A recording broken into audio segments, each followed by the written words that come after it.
அமித்ஷா அவர்களின் பேச்சு, அவர் எந்த அளவுக்கு அம்பேத்கர் அவர்கள் மீதும் அவர் வகுத்தளித்த அரசமைப்பு சட்டத்தின் மீதும் வெறுப்பில் இருக்கிறார் என்பதை உறுதிப்படுத்துகிறது.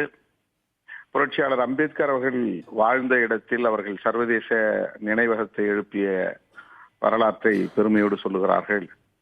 அதே போல அவருடைய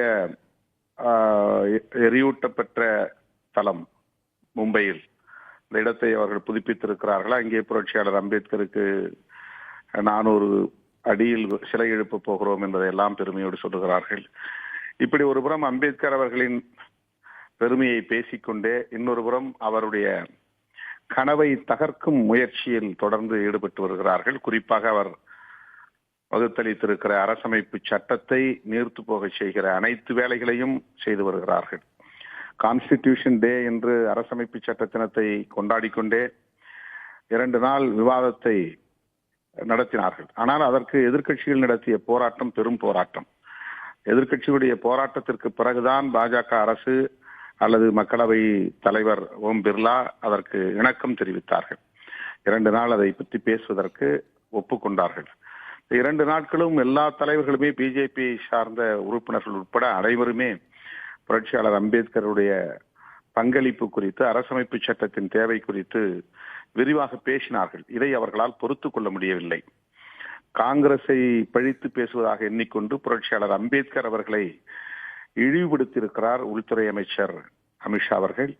இதை விடுதலை சிறுத்தைகள் கட்சி மிக வன்மையாக கண்டிக்கிறது. புரட்சியாளர் அம்பேத்கர் அவர்கள் தன்னுடைய பங்களிப்பால், அவருடைய அறிவாற்றலால் இன்றைக்கு விஸ்வரூபம் எடுத்திருக்கிறார்.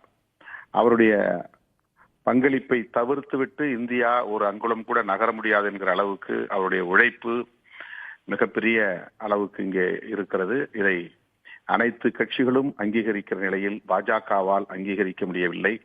அவர்களின் வயிற்றெரிச்சலை கொட்டுகிறார்கள். அதைத்தான் இன்றைக்கு அமித்ஷா செய்திருக்கிறார்.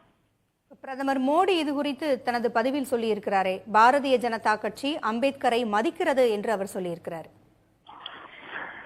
அதுதான், அது நடிப்பு. அது எளிய மக்களை ஏய்க்கிற எத்து வேலை. அவர்கள் உண்மையிலேயே அம்பேத்கர் அவர்களை மதிப்பதாக இருந்தால் அவர் வகுத்தளித்த அரசமைப்பு சட்டத்தின் அடிப்படை கூறுகளில் அவர்கள் கை வைக்க மாட்டார்கள். இந்த ஒன் நேஷன் ஒன் எலெக்ஷன் என்பதே கூட அரசமைப்பு சட்டத்திற்கு எதிரான ஒரு தாக்குதல் தான். ஒரே நாடு ஒரே தேர்தல் என்பது. அதே போல அரசமைப்பு சட்டத்தின் உறுப்பு எண் 370 நீக்கிவிட்டு ஜம்மு காஷ்மீரை தகர்த்து அதை யூனியன் டெரிட்டரியாக மாற்றிய இந்த நடவடிக்கை எல்லாம் அரசமைப்பு சட்டத்திற்கு எதிரானது. சிஏஏ போன்ற குடியுரிமை